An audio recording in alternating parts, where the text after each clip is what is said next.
गलतियां हुई, फौजी हुकूमतों को जायज करार दिया। सुप्रीम कोर्ट के रूल्स आइन के मुताबिक बनते हैं। फुल कोर्ट इजलास 2019 के बाद ही हो नहीं सके। जेर इल्तिवा मुकदमात की तादाद 40 से 60,000 हो गई। इंसाफ फराहम नहीं कर रहे तो सरकार से तनख्वाह किस बात की ले रहे हैं? चीफ जस्टिस फाइज ईसा की remark.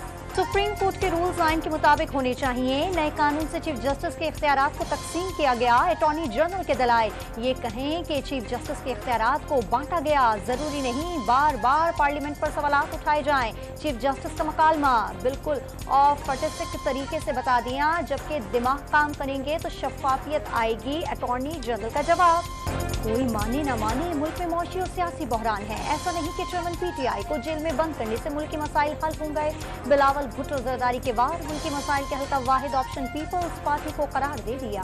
Anti corruption cell Lahore ने परवेज इलाही की एक और मुकदमे में गिरफ्तारी डाल दी। मोहम्मद खान भट्टी को इख्तियारात का नाजायज इस्तेमाल करते हुए प्रिंसिपल सेक्रेटरी तैनात करने का इल्जाम। इस्लामाबाद की अदालत ने एक रोजा राहदारी रिमांड मंजूर कर लिया। इलेक्शन कमीशन का हल्का बंदी कमेटियों को 26 सितंबर तक हर सूरत अपना काम मुकम्मल करने का हुक्म। 27 सितंबर को इब्तदाई हल्का बंदियों की अशरफ मुमकिन बनाने की हिदायत कर दी। नवाज शरीफ की वतन वापसी पर इस्तकबाल की तैयारियों के लिए इजलास। लीग के कायद भी वीडियो लिंक पर शरीक हुए। चीफ ऑर्गेनाइजर मरियम नवाज ने अहदेदारों को टास्क दे दिए। पेट्रोलियम मसनूआत की कीमतों में इजाफे और महंगाई के खिलाफ पेशावर में जमात इस्लामी का धरना। कारकुनों ने गवर्नर हाउस के सामने डेरे डाल दिए।